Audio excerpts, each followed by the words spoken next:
Hi everyone, this is Chikkegowda, Assistant Professor, Department of MBA, Cambridge Institute of Technology, Bangalore. In my previous video, I have discussed on relative valuation, wherein I discussed on meaning and steps involved in relative valuation. And I told you that in my next video, I'll be discussing on types of valuation multiples. Here is the types of valuation multiples which we are going to discuss in this video. As I told you in my last video, there are two types of valuation multiples. The first multiple is equity multiple and the second multiple is enterprise multiples. When we talk about equity multiples, there are three categories of multiple we are going to discuss under equity multiple. The first multiple is PE multiple.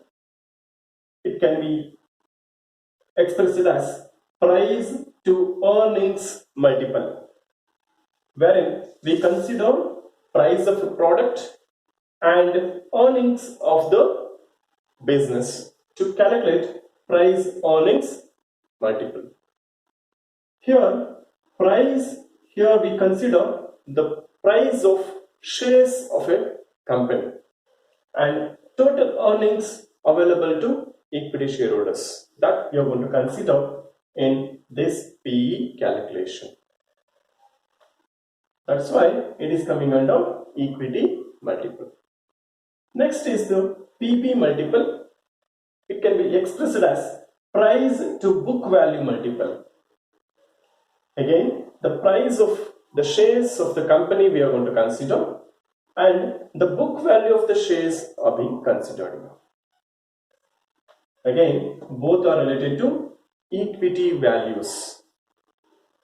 Price to sales multiple, the third one under equity multiple, can be expressed as price to sales multiple, that is PS multiple. Here, price of a share and the sale volume of shares will be considered here. Again, both are related to equity multiple and equity values. So that's the reason all the three are coming under equity multiple. So if you consider equity related aspects of a business, so PE can be calculated, PE multiple, PB can be calculated as PB multiple, and PS can be calculated, that is PS multiple. Now move on to the other side, we have enterprise multiple, wherein it considers in a broader sense.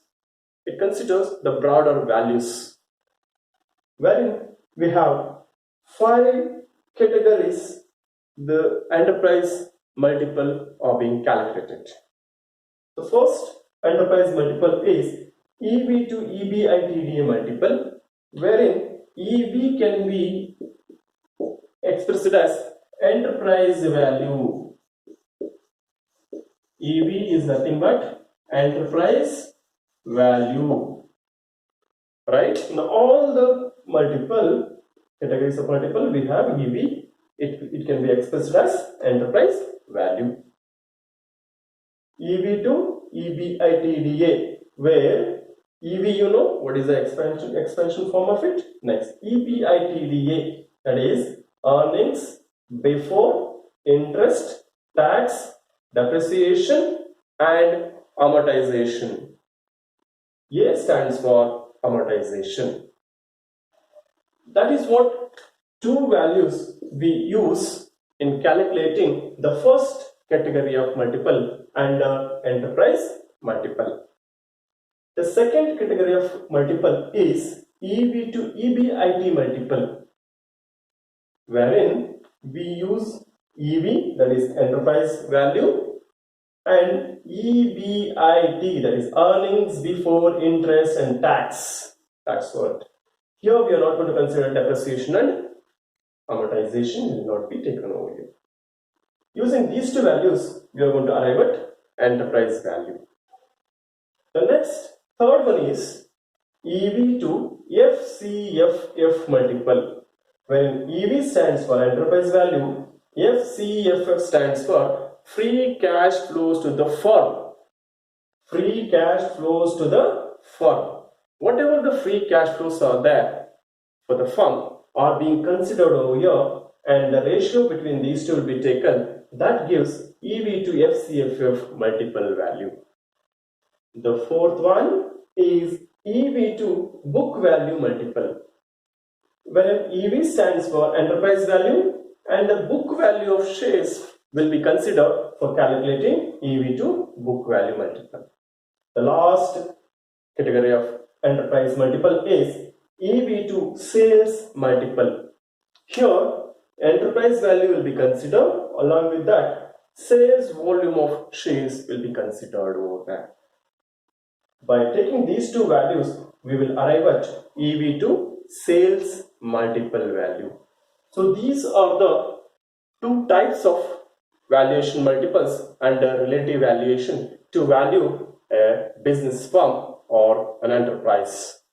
So one is equity value multiples and another one is enterprise multiples, and we have 3 and we have 5 types over there which are being used to calculate the value of a business firm. This is about types of valuation multiples. Thank you for watching. Thank you.